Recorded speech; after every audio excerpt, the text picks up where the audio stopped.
Assalomu alaykum. Bu videoni ko'rayotgan barliq qarindoshlar. Men Sharqiy Turkiston Qashqay Yangisadan Asiya. Men 2017-yil 3-oydan boshlab o'tkilarim bilan bo'lgan aloqam butunlay kesildi. Bundan burun 2013-yildan boshlab 2017-gacha bo'lgan aloqam darmal normal bo'lsa-mu, ammo vatanga qaytishim o'tkilar tarafidan, ya'ni u yerning ahvolini ayt xatarli, kelsangiz bo'lmaydi bolam deganlik tufayli borolmagandim. Shu 2017-yildan boshlab qarindoshlarim bilan butunlay aloqa kesildi.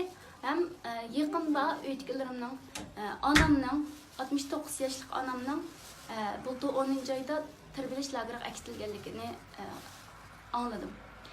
Anamdan özbek keselcan biz 9 qeyrındaş 9 balın bir çoğunluk boğuculuk anamdan aydı. Japat atkan özüne ait keselmen ayıldı. Onun berdaş biremedim ben bilemedim. Hayat mı terik mi ben bilemedim. O haberini alğandıkken şunda kallam cayda emas, uyku emas. Hatta men unda xabarlar anglab qalam ta'sir qilmay, yig'lash nimamdan olqib ketgan bo'g'achqa yig'laymas holatda psixikamda masala ko'rlab o'tdim. Ondan sirib mening 6 qarindishim turmadi ekan. Turmaga tashlanib 6si, 4si 10 yildan kesilibdi. 5-chi akam 4 qarindishim begona turmaga tashlanganlik tufayli qo'rqib ketib, yurtimizdan boshqa yurtga daldinish qilganlik uchun 13 yerdan tutib ekilib, nayt qattiq urib etganning xabarini oldim. O'lik tirikligi noma'lum. Yana bir akammo turmada bo'lib, uning kesildimi yoki lagerga aytildimi, undan xabarim yo'q. Bu bo'lsa mening onam. 2016-yil Turkiyaga kelgan. Anam, çoğun akam ve çoğun açam üçeylen bir qatim kelip, bir aylık vizilen kelip, şu bir ayını toldurıp ketken, kelip sağ getirili balamız kanun xilaplık qilma ili degen. Şunda bir normal yaşaydigan insanlar idi.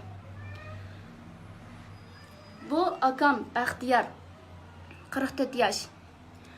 Bu akam 10 yıl kesilibdi. Hiç qandaq günahı yok akamның. Bir Türkiye kelip ketdi degen bo'lishi mumkin deb faraz qilma, ama Türkiye'ye kelganlikning o'zini men gunoh deb hisoblamayman. Bu Abdullah, ismi Abdullah.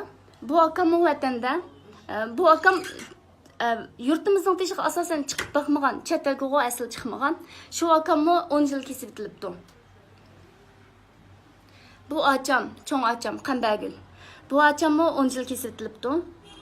Bu achamni ham 2015-yili, 2016-yili 3. balga 6 aylık hamile ekan, ama 3 bal bo'ldi kanunu bo'yicha, ama 3 ay burun tug'ilib qoladi ekan degan nima bilan 6 aylık balasini majburiy doktorxonada oldirg'izib o'tibdi.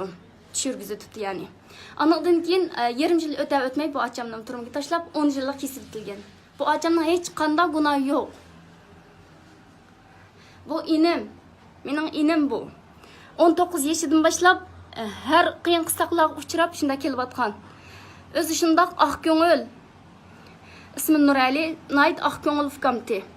Bir mujohidning qizini olding degan bana bilan bir ya'ni burun tutilib hukumat tarafidan etilgan bir odamning bolasini og'alik banasi bilan davomli turmaga tashlanib, bu inimni 10 yillik kesib etgan.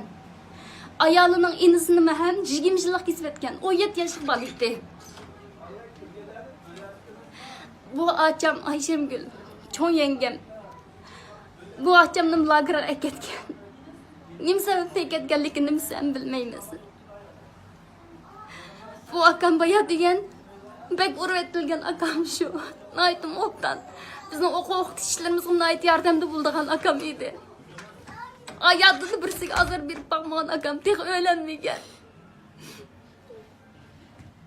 Bu balalar atanız tutilganlikdan lagerga kitilgan.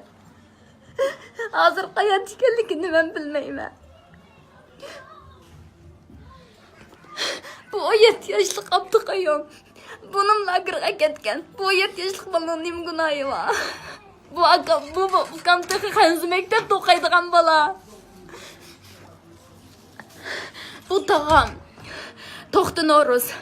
Bu tağam 2016-yil kelib, ishga o'g'lidan kelib, mishada navoiylik qilib bir mezgil turayli deb yenib kelsa, ayolini akir ketib, erin kamiz bo'lmaydi deb tikashini bilan ishga o'g'lini ilib ketgan. Ketgandan beri izdirki yo'q, keyin olsak bunim lagerga ketibdi.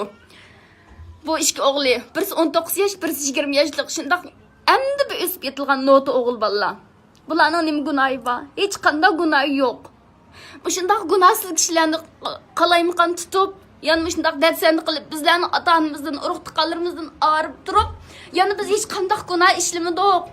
Biz ularga baxtiyor turmushni beryapmiz deb qop-qora tuhmatni chaplayotgan shu Xitoy tajovuzchilariga aytamanki, ey Xitoy, sen xato qilding.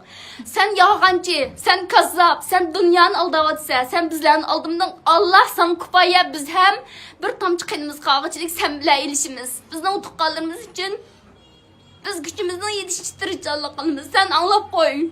Sening neslin qolmaydi, sening neslin quriydi. Allah bizning yordamchimiz.